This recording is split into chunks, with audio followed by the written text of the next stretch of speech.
What brought you from just being entertaining for yourself to being like, out there? my ish has to be heard. Gosh darn it, you know? Money, like just thinking about, well, I spent this money on this equipment, and my friend's telling me he's got a party coming up, and he wants my help to help him DJ.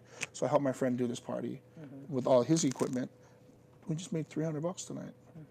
You know, back in 89, 90.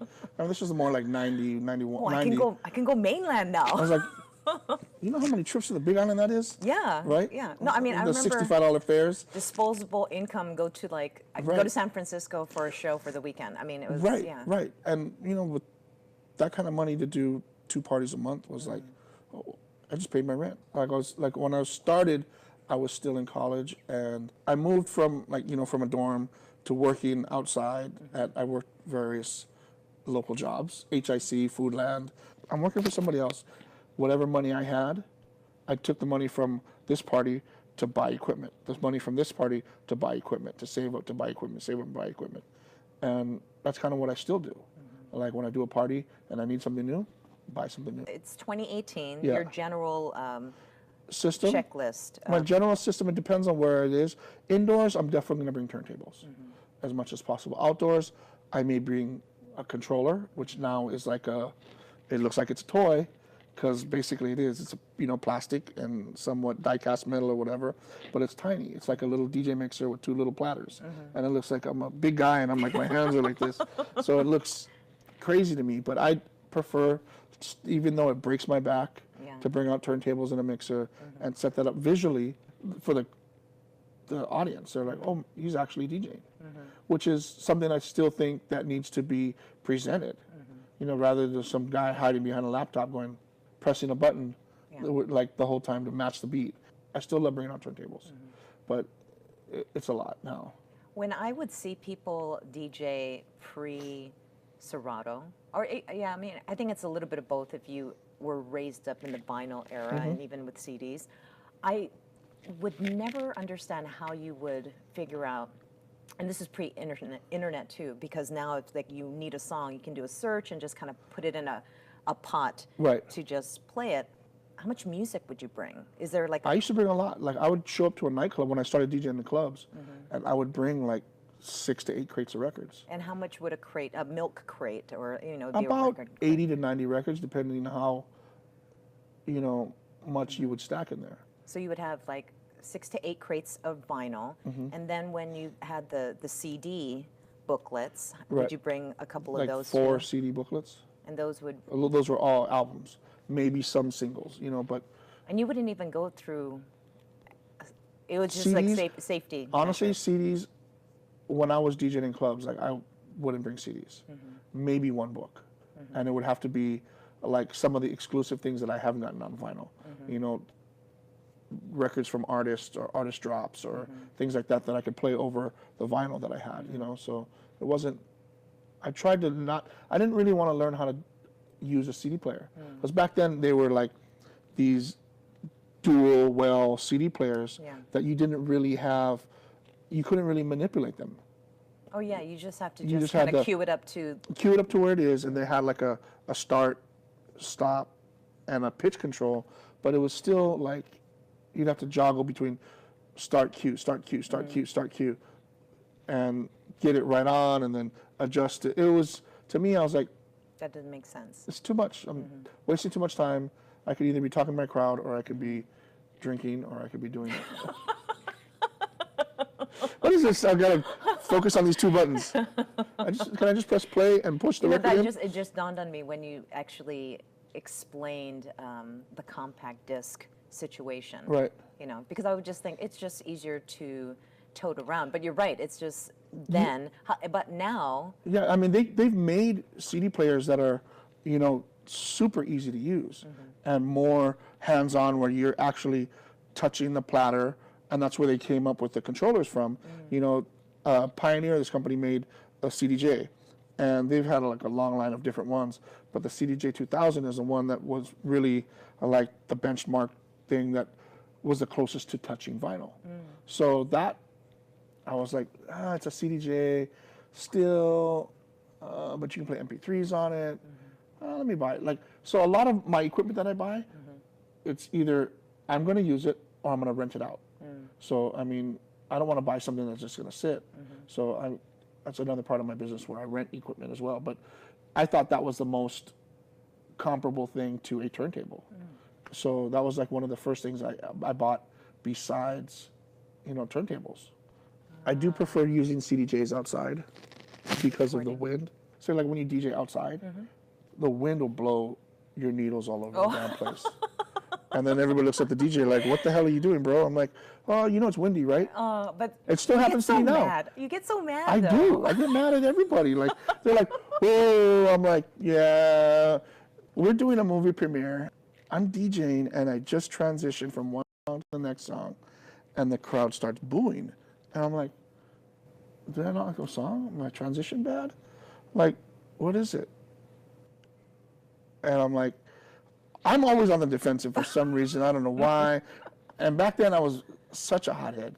I still can be, but I grabbed the microphone. I was like, if you guys don't like it, you guys can go home. I think it was a nice way to say it. How we tidy it up. Right, right. You know, in the theater, when we do these movie premieres, I'm DJing, and the screen is behind me. So I can't see what's on the screen, but these people are booing, and I'm thinking it's me, because I'm the only one there. Yeah. Our boss at the time, Federico, comes down, and he's like, hey, dumbass. They're booing what was on the screen. It was another station's logo. And I just felt like such an idiot. No. I can't even remember if I apologized when keeping it real goes wrong. Remember that? Yeah. That was always Jimmy. Yeah. Jimmy was always when keeping it real goes wrong. I've had a number of those incidents in throughout my life. I think the thing that I really appreciate about you, Jimmy Taco, is that sensitivity is because you give a darn. I'm passionate about what I love what I do. Because I'm the same way. My response/reaction is just like, I will like turn heel and like just exit out of the conversation. That's probably what I should have done. I should have been like, hey, I'm gonna go sit down in the car, I'm gonna go buy popcorn. I'm gonna sit here. Someone else DJ. Instead, I grabbed the microphone and I was like, you guys can kick rocks. Oh, Jimmy Taco. How did you get Jimmy Taco? When I started DJing in radio, I just used to use my legal name, James Mora.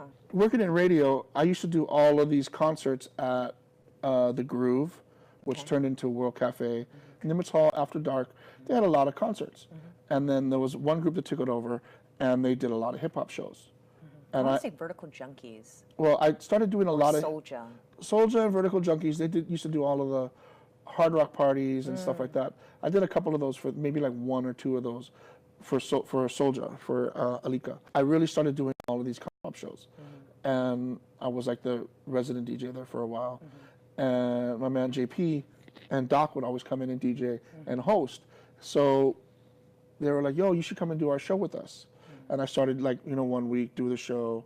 Then I started interning for Cool E overnight, where you actually had to pull everyone's music. The intern at night had to pull the jock's music. And those are all on carts. So I'd pull all his commercial carts, and then you rotate everything and go back and forth on the log, and then sign off on the log. And yeah, so that I transitioned from that to me being in the club all the time. Oh, you know, Jimmy Taco's opening up. Let's have him work in radio. So but you were James Mora. I was James Mora then. Okay. My name was Jams, because I would write my name J A with a line over it, so it's a long A. So you got a MZ, and so it was like James, but everybody says Jams, Jams Mora. And I'm like, no, damn it. Do you understand? There's for the A. That's not just artwork. We were DJing at our station. We used to do the show called The Funk Evangelist Show. JP and Doc would be on the microphone, and I would be in the mix, or JP would switch out and he would mix. I had a gig at Sacred Hearts, like some kind of whatever dance it was.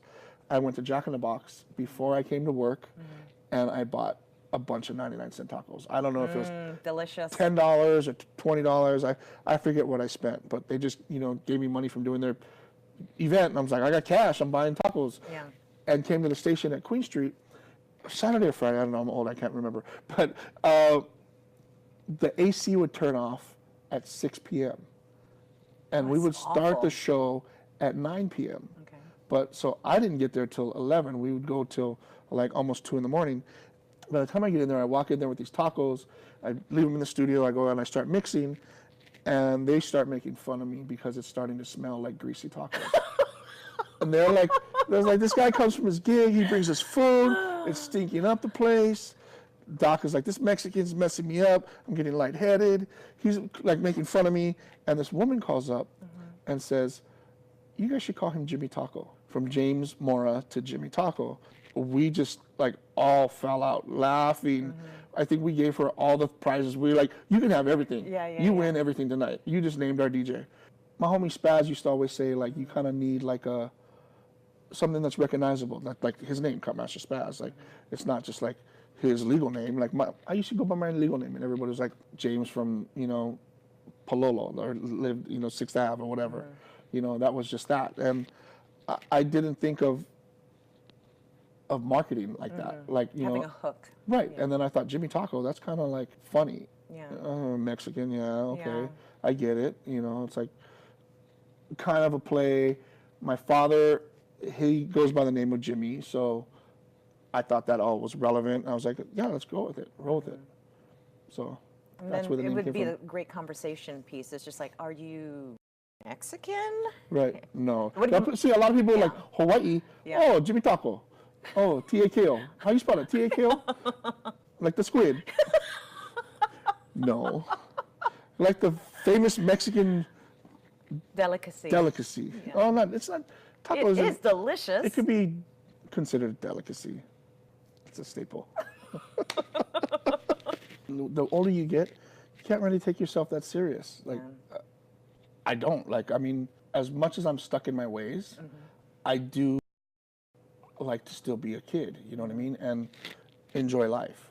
You can't enjoy life if you take yourself way too serious. Yeah. Still, my father passed away, but my mom still to this day works. She loves working, loves cooking, wishes they still had the restaurant, and she loves to see people have a good time around food, family, and just things like that. What I've learned from them is the same thing. Like with my DJing, like I think in my mind, I think I'm too old to still be out there as much as I am. I could see one night a week, but not like 4 nights a week, because of my, my day-to-day routine. Also being out till 2 in the morning and then being up at, 4 or 5 in the morning. And currently I'm at, with Ohana Broadcast and 102.7 A Bomb as the main station, but I still help out at times with Paina and Kumu and Alt, not so much. I mean, O-Dog has that, his oil machine doing, but mainly I am with the Bomb, and I help with Kill and Relish Show. I'm their producer. So morning show producer, I help with getting them started in the morning and throughout the day and prepping things. I still help with the music side of the Bomb and some of the on-air promos, some of the sweepers and things like that. Growing up, my father introduced me to all types of music. So from reggae to rhythm and blues, like my first concert, I saw Chuck Berry. It was my first concert. The musical influences from home, which I still have now. Hip hop wise, I guess I fell in love with recording, and that process of being able to record one thing and go on to the next thing and go on to the next thing and track things out. I built small studios wherever I could, whether it be in my home or in a rent out a office space and do that. And I always liked drawing, so I thought it was like one creative outlet, and it was like one creative outlet going on from one thing to the next. DJing, whether it's scratching or making people dance and being creative that way. It just kind of steered itself in making mixtapes to doing, hey, can you record me rapping over this beat?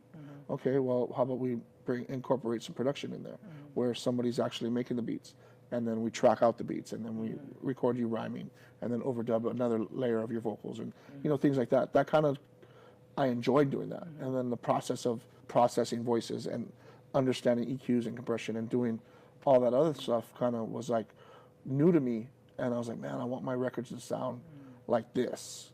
Sonically, I want all my mixes to sound like DJ Quick. He sounds incredible, super dope. Like, beats are punchy, vocals are clear, crisp, clean. Who was engineering his music then? Him. Like a lot of his production.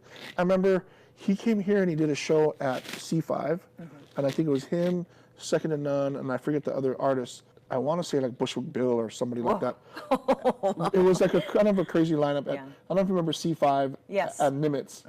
I never went to any of the hip hop shows. It was more the metal. The rock shows. I loved that venue. And Min, the owner, she was always awesome. Always yelling at Korean. She'd yell at you and then she'd make you food and it would be awesome. I remember like back then there was like, everybody had all their music on DAT tapes and all these people brought on their DAT tapes. Quick was the last to sound check and we had all these tapes come in. He put in his tape and it sounded 100 times better than everyone else.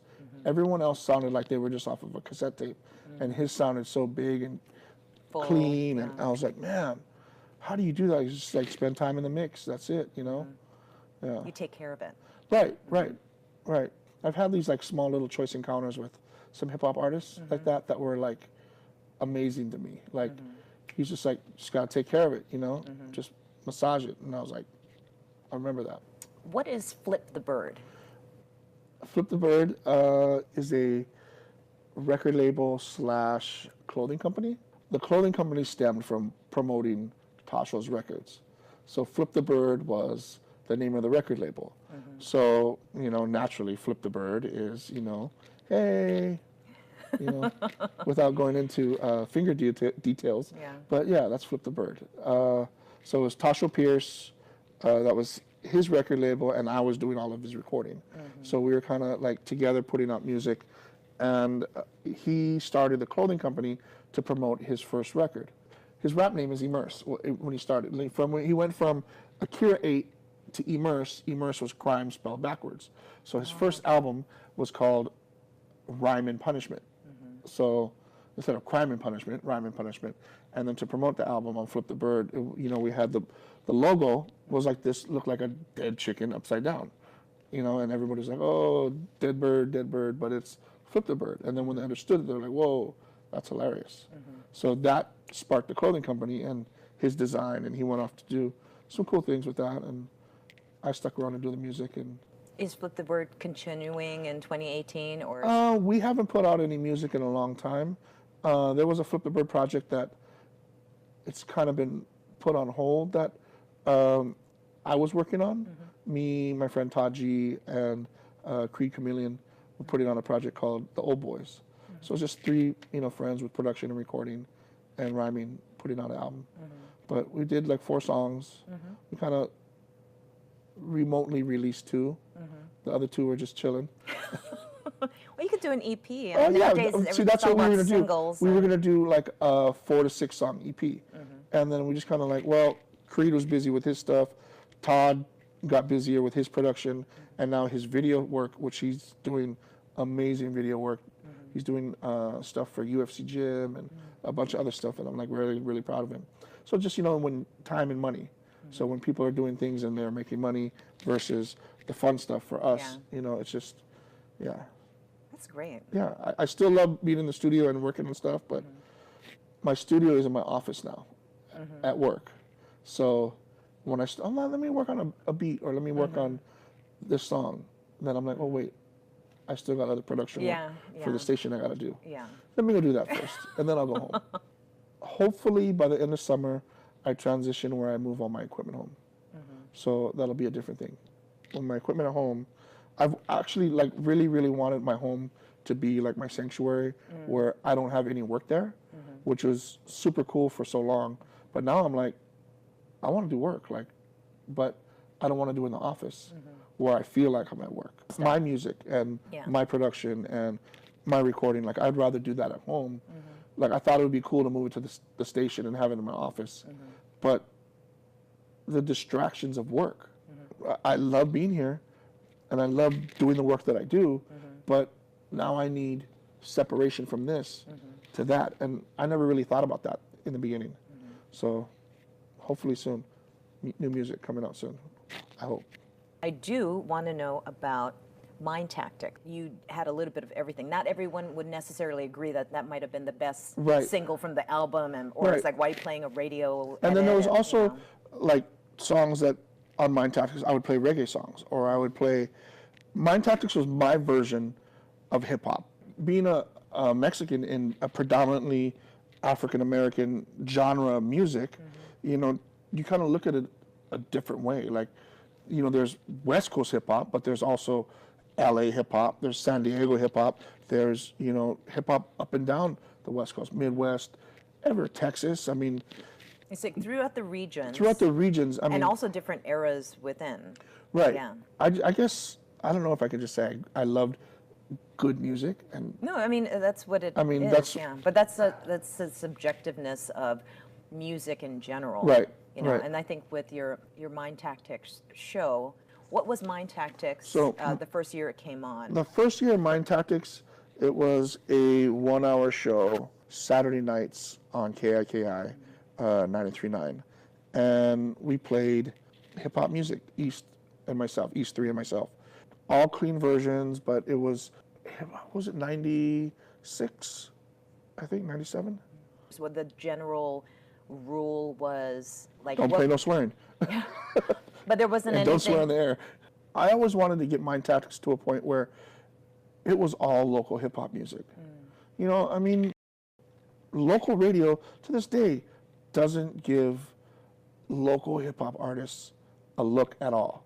They won't even barely let people into the building to just listen to their music and take their calls or listen to music. I mean, granted, they don't put forth that effort. These local artists don't put forth that effort. You know what I mean? Like now, it's like, oh, I put out a song on YouTube. I just did a Vimeo video. Check it out. Well, radio doesn't support you because you're not supporting them, in a sense. You know, there's never been, and a lot of local artists, I'm sure, don't know the process of going to a radio station's program director with a clean single, you know, a bio. Hey, I'm going to have this available online to purchase on this date and this, and this. Can you help me? Are there any shows I can open up for, or things like that? I mean, there's avenues that local artists can do, but they don't. And I wanted Mind Tactics to be that jump off, you know? So we went from 1 hour a night to then 2 hours on Saturday, 1 hour on Friday, and then we ended up being 2 hours on Friday night. And I went to the station I'm at now. I had it at 2 hours, and then I moved it to 1 hour, just because of You're my workload. continuing it though. I actually haven't done Mind Tactics since maybe our 20-year anniversary show last year in November. November, December, I did a couple of shows, and that was it. I might have done 1 or 2 this year, but my workload at the station is just too much for me to put forth the effort that I need to show it the respect that it needs. There was also an element where, and I started this myself, where I thought, well, you know what? There's some of these songs that are borderline pop records, but hip hop records. And I started playing those. And my program director was like, yo, since you're playing that, you think you can help me with this record and this record and this record? And it came to a point where, you know, I'm doing a 1 hour show and I'm playing 13 to 18 songs, but 6 of those songs are regular rotation records. And I'm like, that's not hip hop to me.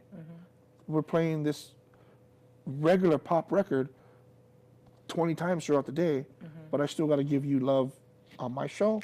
That's not cool. Like, maybe for the first week, I'll give you one spin, but then they're like, oh, I need you to play it again. I need you to play it again and again. And I'm just like, I thought to myself, I was giving my local community that loved hip hop, I was kind of selling them short by giving them bull, you know, and I didn't want to fake it with them. I was just like, I'd rather take it off and not say anything and just kind of leave it to regular programming.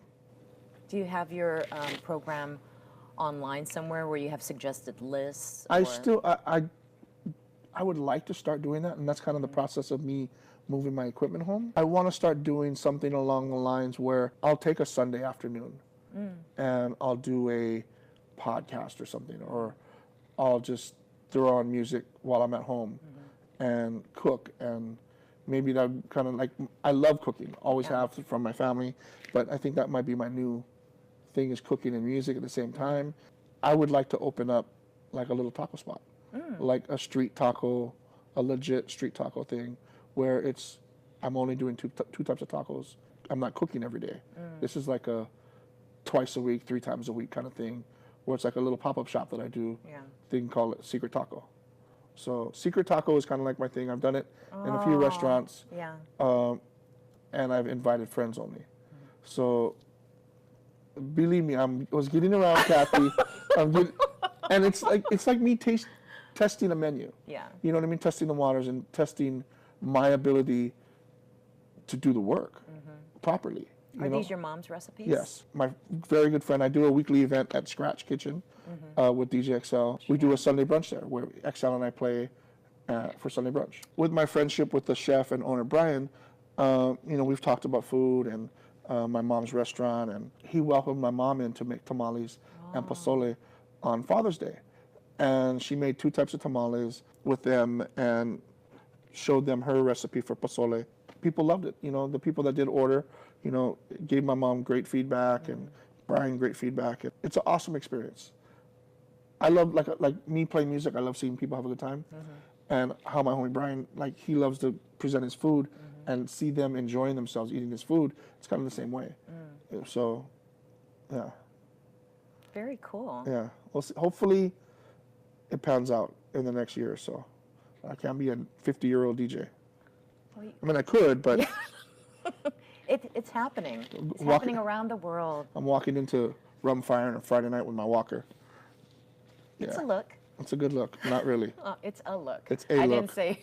It's a look. Like, damn. DJ Jimmy Taco, let's get your social. Do you have music online anywhere? I do. I have on Mixcloud, and I have on SoundCloud, and I have on my blog. Some older stuff. I haven't updated my blog in a while, but you can go to jimmytaco.com. You can go to search DJ Jimmy Taco or search Mind Tactics on SoundCloud, and then Mixcloud I think is just DJ Jimmy Taco. So okay, cool. Kind of that. And then IG DJ My Taco, Facebook James Jimmy Taco Mora. Don't get mad if I don't add you on Facebook. It's just because I've reached the limit of 5,000 people. Oh. Or whatever the limit is on Facebook. You're wearing fitted and... Kicks Hawaii. Okay. Good friends at both places. Actually, family. I love all the people that take care of me at both spots. So thank you guys very much.